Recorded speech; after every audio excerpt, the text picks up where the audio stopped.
My name's Kelly and I'm a PhD student at the Centre for Sleep Science at UWA. My background is in anatomy and physiology. So I studied at Curtin. I did a bachelor's in human biology, which then led me to study an honours degree, which was in sleep science.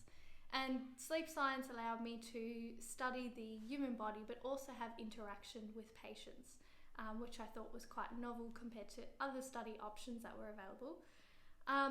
So in my PhD, I'm looking at the relationship between sleep apnea, which is a breathing disorder during sleep where people intermittently stop breathing, and how this relates to cardiovascular outcomes such as hypertension.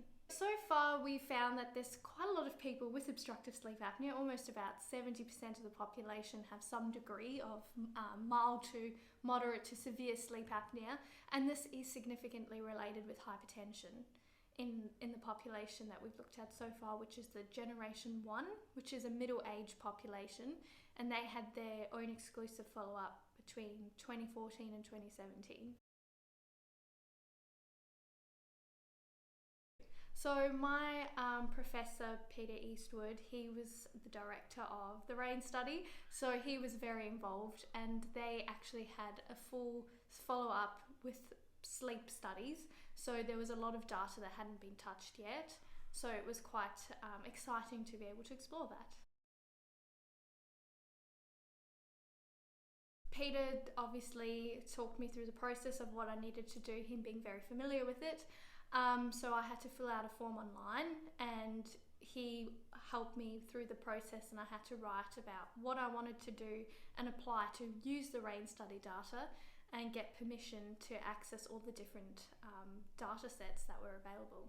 The data is free and available for anyone to use, which makes it very easy from a student perspective, but also it allows for collaboration. So meeting people from different fields, which I've been fortunate to do, and learn about different aspects of sleep, from physical activity experts to hypertension experts, and so on. The data set is so huge, and it's a community population, which allows us to extrapolate our findings to the Western Australian community, which is very novel.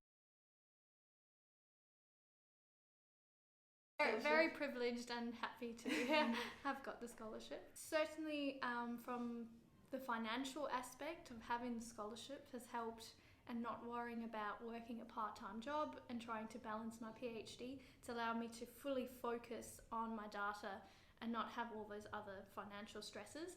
But also the ability to travel, to go to conferences and present findings and not have to worry about expensive aeroplane tickets and so on. So in that respect, the scholarship has been great. I did want to go to an international conference this year, but unfortunately COVID threw a spanner in the works. So hopefully next year I'll be able to go, even over East would be great. So the scholarship was advertised by the Raine Study, so I got an email and I filled out the paperwork. I found it to be quite reasonable and not too time consuming, especially with juggling PhD tasks and things. So I would encourage other people to apply for the scholarship, to share their findings of the Raine Study, which is a very important study, and also make it more well known on the world stage, so other people can also use the data for more collaborations. As well as it gives you more time to focus on your data and reduce that financial burden and make travel more accessible, which is great. Yeah, actually, I did a presentation at the School of Human Sciences. We had a symposium, and I was presenting some data on the Raine Study about people who are morning or evening types, people who wake up late or go to bed late, to see if there was any associations with hypertension. And one of the audience members was actually a Raine parent, and she was very excited to see her data being displayed up on the board, to see her actual participation materialise into or translate into research outcomes.